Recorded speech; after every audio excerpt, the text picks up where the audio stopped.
I had just woken up from a coma that doctors had given me less than a 10% chance of surviving, and I felt nothing but disappointment that I was still alive.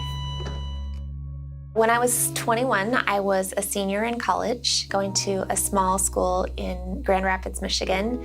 I was married at the time, and my whole world kind of started to unravel. I started getting more and more depressed and just overwhelmed. I was taking a really heavy course load. I started dressing in all black. I stopped sleeping, stopped eating. I lost like 30 pounds in a month, and I was just a mess.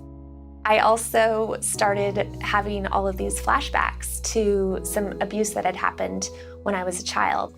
The abuse went on for about 4 years. It was incredibly terrifying.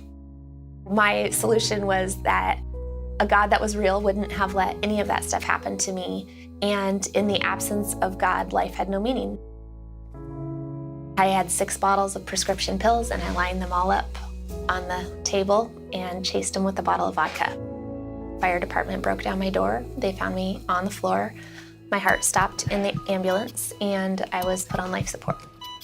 And they gave me about a 10% chance of ever waking up. When I woke up, all I felt was disappointed that it didn't work. I had a couple of more suicide attempts, many more hospitalizations. I had ended up divorced. I had to file for bankruptcy. My friends kind of just all disappeared, and I had nothing, literally nothing, and I was at rock bottom. I called up a new therapist, and I said, I just spent the last 2.5 years of my life talking about every bad thing that has ever happened to me, and I just don't want to talk about it anymore. I would go 3 times a week and talk to her about how to put one foot in front of the other. I started to recover from the depression, but I never recovered from the loss of faith. I met Chuck, my husband. I loved him so much, and we were great together, and we had a great life. And yet, even with everything that we had, it always felt like there was still something missing. We started attending church kind of reluctantly, and the people there were just so nice and so welcoming. And we had been feeling so lonely for so long that it was sort of like, it was nice. And finally, one day, I just remember sitting there in church and going, okay, God, I give up, you can have me. And that was it. It was this just moment of peace and clarity and knowing that that was where I was supposed to be, and it was amazing.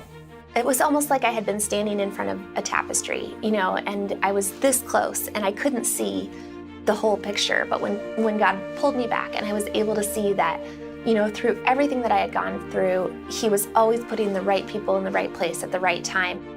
There is hope, even if you can't see it right now. Our salvation happens despite everything that we do. We are saved not because of what we do, but because of what has been done for us. And despite the fact that I had turned my back on Him, He never turned His back on me.